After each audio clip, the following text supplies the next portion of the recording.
संतों ने कृपा करके हमें भगवत उपदेश किए हैं, जिससे हमारे सारे दोष नष्ट हो जाए।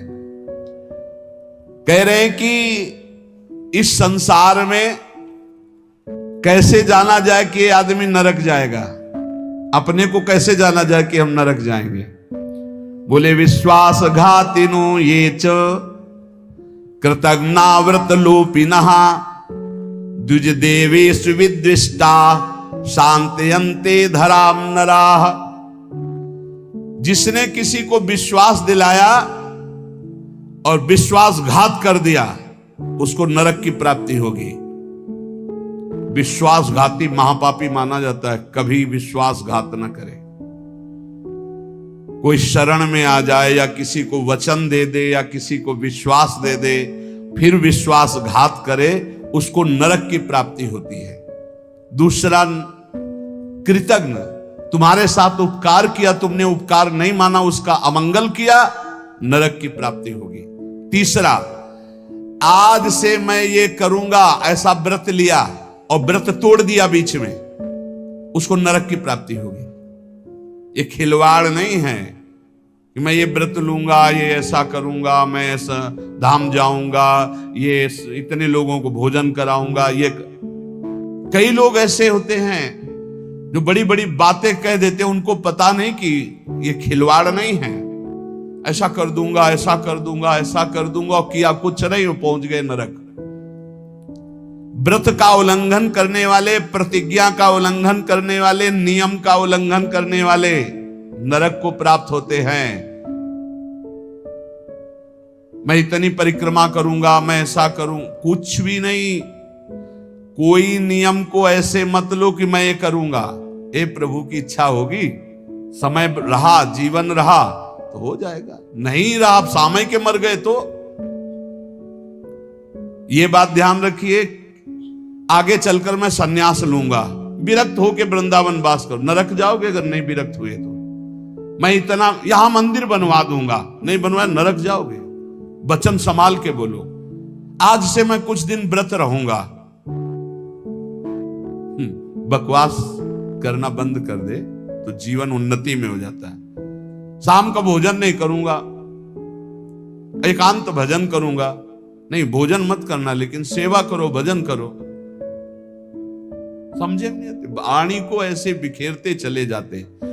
व्रत का उल्लंघन करने वाला नारकी गति को प्राप्त होता है।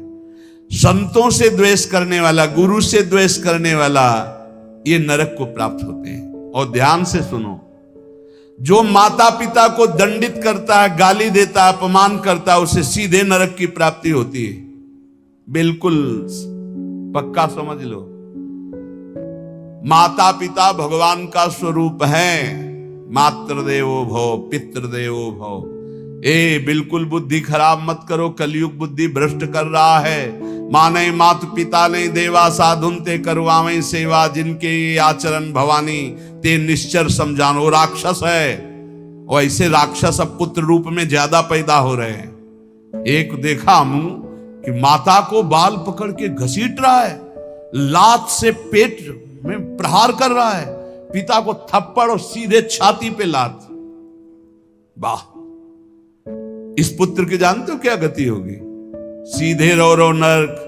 फिर वहां जो दंड मिलता है, वहां मरना तो है नहीं प्यारे, ना बेहोश हो सकते हो ना मर सकते हो, होश में रहकर दंड भोगना है। नरक की ये खासियत है। 100 बार काटे जाओगे, 100 बार जिंदा रहोगे, उसे यातना देह कहते हैं। होश में ये मत मानना कि नरक वरक नहीं है। जैसे लोग कहते जा रहे हैं कौन नरक सरक, बोल लो। जब फंसते हो ना, बोले यही सब मिलता है, यही नहीं मिलता है। जब चोरी करोगे तो पहले घर से लेके थाने तक डंडा चलेगा, फिर थाने में स्पेशल पिटाई होगी, फिर कपड़े वपड़े संभाल के तुम्हारे हथकड़ी लगा के जज के सामने, फिर वहां तुम्हारी चोरी का न्याय होगा। ये ब्याज में मिला है। ये ब्याज में घर से लेकर पकड़ने तक और थाने तक जो पिटाई हुई, ये ब्याज है। मूल तो न्यायाधीश करेगा कि 20 साल की सजा या अमुक से इतना इतना दंड। ऐसे ही कर लो मनमानी पाप, यहां जो ठोकर और रोग हैं ये तो ब्याज है, मूल तो नरक में भोगना पड़ेगा। जो माता पिता का त्याग कर देता है उसे नरक की प्राप्ति होती है। जो माता पिता को दंड देता है, जो माता पिता को गाली देता है, और जो अपनी पाणी ग्रहण की हुई स्त्री को, निर्दोष स्त्री को नाना प्रकार के दोषारोपण करके दंड देता रहता है, कलह मचाता रहता है, ऐसे पुरुष को नरक की प्राप्ति। और जो अपने सज्जन पति का त्याग कर पर पुरुष का अनुसरण करती, ऐसी स्त्री को नरक की प्राप्ति होती है। जो गुरुजनों को कठोर वचन बोलते हैं, जो गुरुजनों का आदेश का पालन नहीं करते, उनका पोषण नहीं करते, जो देवता ब्राह्मण और निर्बलों का धन का अपहरण कर लेते हैं, ऐसे मनुष्यों को नरक की प्राप्ति होती है। जो मदिरा पान करते हैं, सुन लीजिए, ये चे मध्य रता पापा द्वित कर्म रतास्तथा। हमारा शास्त्र कहता है भारतवासी हो, विदेशी नहीं हो तुम, इस भूमि में जन्मे हो, यदि मदिरा पियोगे तो नरक का रास्ता पक्का कर रहे हो। बोले इसमें तो कोई हिंसा नहीं, लेकिन शास्त्र निषेध है। ये च मध्य रता पापा द्वित कर्म रतास्तथा। जो जुआ खेलते हैं मदिरा पीते हैं, और जो साधु वेश रख के पाखंड करते हैं, इनको सीधे नरक की प्राप्ति होती है। यहां जो वर्णन हो रहा है वो बीच में विश्राम नहीं, सीधे नरक, बिना रोक टोक के। जो माता पिता को दंड देते हैं, जो निर्बलों का धन अपहरण करते हैं, जो देवताओं का धन अपहरण करते, देव मंदिरों का, जो पापी मदिरा पीता है, जुआ खेलता है, जो पाखंड करता है साधु वेश में, इन सब को नरक की प्राप्ति होती है। ऐसा थोड़ी कि तुम साधु वेश रख लिए तो तुम चक्रवर्ती हो, जो चाहो सो कर सको, नहीं। देखो, अगर साधु वेश धरकर गलती हो जाए तो भगवान क्षमा करते, चूक, लेकिन पाखंड का मतलब जानबूझ के वही करते रहना, महापातकी, अतिपातकी, इन सबको, और जो दूसरे जीव जंतुओं को पका के खाते हैं, जो जीवों को पका के, ये भारत है, भारत धर्मात्माओं का देश है, महात्माओं का देश है, यति और सतियों का देश है। यहां एक कबूतर के लिए अपने शरीर को काट के तराजू पे रख दिया, ये वो राजाओं का देश है, वो प्रजा का देश है जो शरणागतों के लिए जीवन अर्पित कर दे। यहां जो जीव जंतुओं को पका के खाते हैं, भैया सुन लो, ये जो मांस मछली अंडा खाने वाले, बोले और तो कुछ हम नहीं खाते, मछली खाते। तो मछली में जीव नहीं? बोले नहीं, पानी की तरोई है। हाँ, हमसे बोले एक तरोई जो होती है वो जमीन में छेलती है, ये पानी की तरोई है मछली। पानी की तरोई है वो। बनोगे तुम भी पानी की तरोई, तैयार हो जाओ, फिर तुमको सीधे मिर्ची की तरह तल के कढ़ाई में जिंदा फिर खाएंगे। वो काल स्वरूप भगवान है। अर्जुन को दिखाया कि देखो भीष्म द्रोणाचार्य लौंग इलायची की तरह फंसे हमारी दाढ़ों में, होश में रहो। शास्त्र आज्ञा है, जो दूसरे जीव जंतुओं को मार के उबाल के, बोले हम तो नहीं ऐसे पर खरीद के लाते हैं, वैसे ही भोग मिलेगा, दंड मिलेगा। और सुनो, जो सत्कर्म का संकल्प करके सत्कर्म नहीं करते, सत्कर्म का संकल्प लेके, सत्कर्म का ये करूंगा, ये दूंगा, ये ऐसा कभी मत बोलो, जबान से कर दो, कर दिया, जबान से बोल दिया और किया नहीं तो नरक जाओगे। जो दूसरों को सदैव कष्ट ही देता रहता है, जो शास्त्र और धर्म के विरुद्ध चलता है, शास्त्र के अनुसार चलने वालों का उपहास करता है, जो दूसरे की जीविका छीन लेता है, जो द्वेषवश महामहिम गुरुजनों की निंदा में प्रवृत्त होता है, वे सब नरक जाते हैं। जो दाता दान दे रहा है और वो जाकर उसको भड़का के रोक देते हैं, नरक जाएंगे, दाता भी और भड़काने वाला भी। जो पाप कर्म के लिए प्रेरणा देता है, जो अनाथ उनको पीड़ा पहुंचाता है, इन भूतल पर ऐसे लोगों को नरक की प्राप्ति होती है और ये पाप उनको घोर दुख में, नरकों में ढकेलते हैं। ब्रह्मण्यम पुण्यमुत्सृज्य ये द्विजा लोभ मोहिताः कुकर्म युपजीवन्ति ते वै निरयगामिनः नरकगामी। ध्यान से सुनना, जो ऊंचे कुलों में जन्म लेकर के निम्न आचरण करते हैं, न संध्या है, न बंधन है, न अर्घ देना है, बस मनमानी पापाचरण, सीधे नरक, खिलवाड़ नहीं है। तभी कलयुग ने ब्रह्मा जी से कहा था चिंता मत करो। जैसे बड़े भैया ने सतयुग ने कहा हमारे राज्य में कोई नरक नहीं जाएगा, कि छोटे भैया त्रेता जी ने कहा कि हमारे राज्य में भी जैसे बड़े भैया का राज्य वैसे ही रहेगा। द्वापर ने कहा आज्ञा पालन की कोशिश करेंगे। तो कलयुग ने कहा ब्रह्मा जी से वचन देते हैं, भूल चूक से कोई स्वर्ग या परम पद चला जाए ना, सीधे नरक भेजेंगे, हाउसफुल, नरक हाउसफुल रहेगा। देख लो ना, यही लक्षण है, जो लक्षण है उनको देखो प्राय।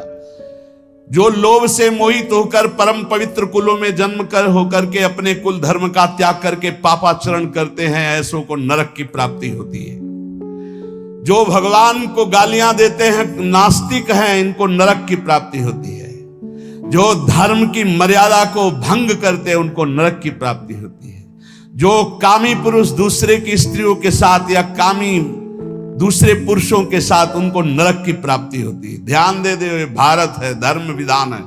अब आप कह दो कि नहीं कानून नहीं, ये कानून, ये भागवतिक कानून है, भगवान का बनाया हुआ है, तुम्हें भोगना पड़ेगा। होश में सत्संग सुनाने के लिए ये बड़े बड़े शास्त्रों से, महर्षियों से इसीलिए चयन करते हैं कि तुम्हारे और हमारे होश ठीक रहे। ये भारत है, ये धर्म भूमि है, यहां मनमानी आचरण नहीं कि पतिवंचक पर पति रति करई, गोस्वामी तुलसीदास जी, रौ रौ नरक कल्प सत परई, ऐसे पुरुष के लिए भी है। जो दंभ करता है, जो किसी को दान देने की बात कह के पलट जाता है, उसे नरक की प्राप्ति होती है। जो दूसरों की चुगली करता है, जो अभिमान में भर करके दैन्य पुरुषों को सताता है, ऐसे लोग होते हैं। जो झूठ बोलता है बात बात पे, उनको नरक की प्राप्ति होती है।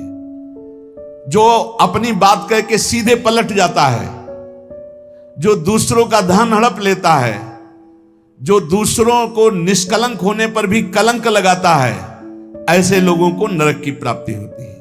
जो पराये सुख और संपत्ति को देखकर जलते हैं, जो प्राणियों के प्राण लेने में बड़े सुख का अनुभव करते हैं, तलछा तलछा कर मारते हैं, बहुत निर्दयी लोग हैं, बहुत निर्दयी लोग। ये जलाते हैं पशुओं को, ऐसे पैर बांध दिए, ऊपर ऐसे सरिया डाल के उसमें पैरों में, और नीचे आग लगा दी, धीरे धीरे घंटों में तड़प। अब मुंह बंधा है, आवाज नहीं निकल, तड़प तड़प कर वो मर रहे, और वो 4-10 बैठे हंसी मजाक करे, करो करो मजाक करो।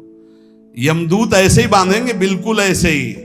और वहां यहां एक दिन तुम ऐसा पाप करोगे, वहां सैकड़ों वर्ष उसका भोगना पड़ेगा।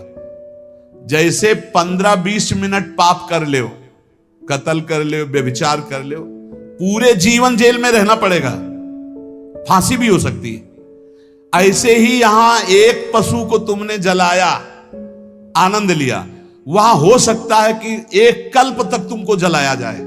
जैसे यहां एक 15 मिनट का अपराध, आजीवन कारावास। होश में ये नहीं मानना कि ये नरक स्वर्ग सब व्यर्थ है। जो लोग पराई स्त्री को फुसला के फंसा के दुराचार करते हैं, मार देते हैं, जो लोग कुआं, बगीचा, पोखरा, पौशाला, इन स्थानों को अपवित्र करते हैं व्यभिचार के द्वारा, मलमूत्र त्याग के, मान लो पानी है, पानी में मलमूत्र करना, पानी में व्यभिचार करना, ऐसों को सीधे नरक मिलता है, सीधे नरक। पोखरे में, कुएं में, बगीचे में जो अपवित्र आचरण करते हैं, उनको नरक की प्राप्ति होती है। जो देव स्थानों में दी गई जमीन संपत्ति को हड़प लेते हैं, जो बच्चों को चुरा लेते हैं, शिशु बच्चों को चुरा कर बेचना, या जो अतिथि को भोजन दिए बिना स्वयं भोजन कर लेते हैं, ऐसे लोगों को नरक की प्राप्ति होती है। जो सन्यास का संकल्प लेकर फिर सन्यास आश्रम को कलंकित करते हैं, जो मित्र भाव करके दगा दे देते हैं, ऐसे जितने पुरुष बताए गए ये सब के सब नरकगामी होते हैं। इसलिए हम श्री भगवान का आश्रय लेकर नाम जप करते हुए सुधार करें, हमको नरक न जाना पड़े, इसी जन्म में हमारी भगवत प्राप्ति हो जाए, निश्चित हो जाएगी नाम जप से। और ये संकल्प लो, अब लो नसानी अब ना न सही हो, तो भगवान कृपा करके माफ कर देंगे। आम तो हम सर्व पापेभ्यो मोक्षयिष्यामि मा शुचा। श्री राधा वल्लभ लाल की।